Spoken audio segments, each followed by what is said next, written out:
Ito na pala yung bagong mobile games na itinapat sa Mobile Legends, ang Honor of Kings. At may kanya-kanya na silang lane bawat hero. Ito yung mga hero na pang clash lane.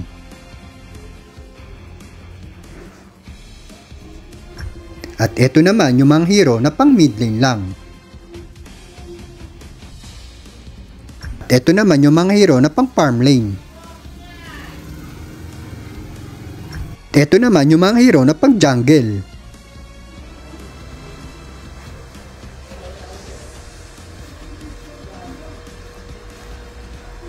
At itong hero naman na to, pang roaming. Kung ano yung mga hero na gagamitin mo, is may kanya-kanya ng lane. Sisahin pa nating mabuti, kung ang Mobile Legend ay may Mia, eto may Huyi, Marshman, lalaki, nyi. At eto naman si Angela para si Layla. At si Franco. At syempre si Kupa and Popo. At nandito rin si Cecilion. At nandito din si Lancelot. At si Florid, at si Tigril, at syempre si Harit, at si Freya, nya. Try nating maglaro kung katulad nga ba to ng Mobile Legend, nya. Normal game lang ang pinili ko, kumbaga classic, nya. So ayan guys, pipili tayo ng hero natin. Ang pipili natin ay si Huyi, aka Mia, nya. Tulad din kaya ito ng mga skill ni Mia. Malalaman natin yan sa susunod na kabanata. So ayan guys, malalaman natin kung ang mga skill ni Huyi ay katulad din ng skill ni Mia. Ang masasabi ko lang dito sa graphics nito ay katulad ng Mobile Legend.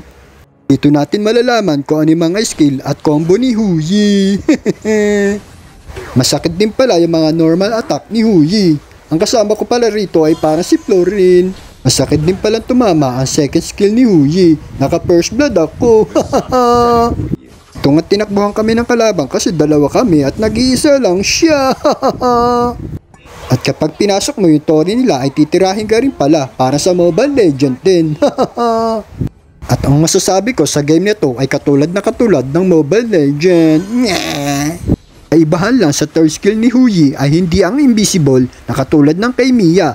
Malalaman natin yan pag lumabas na yung third skill ni Huyi.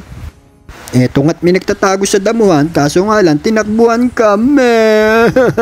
Natakot ata. Tapos minakita ko lumilipad sa gilid ng bundok kaya tinirak ko. Pang-ulam din yan. Eto nga't sinugod kami ng dalawang kalaban at ginawa ko yung mga galawan ni Mia at napitas ko isa at na double kill pa. Sasabi ko nga na parang si Mia yung ginagamit ko dito.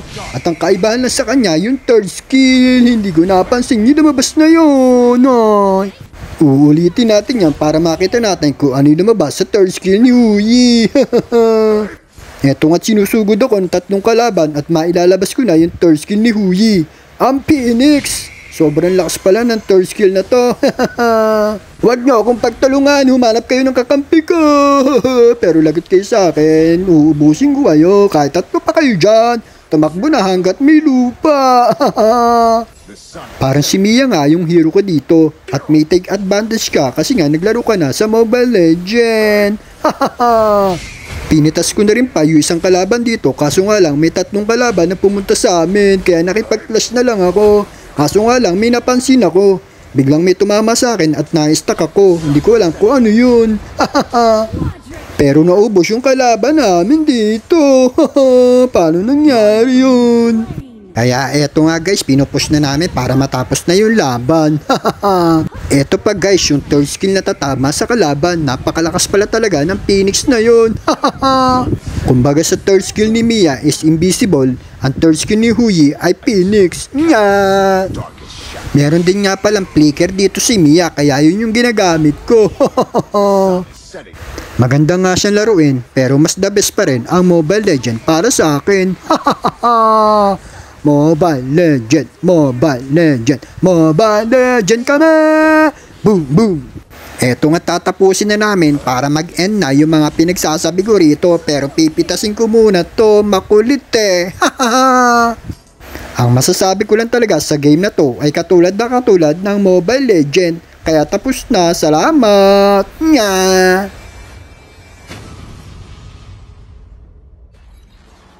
Victory!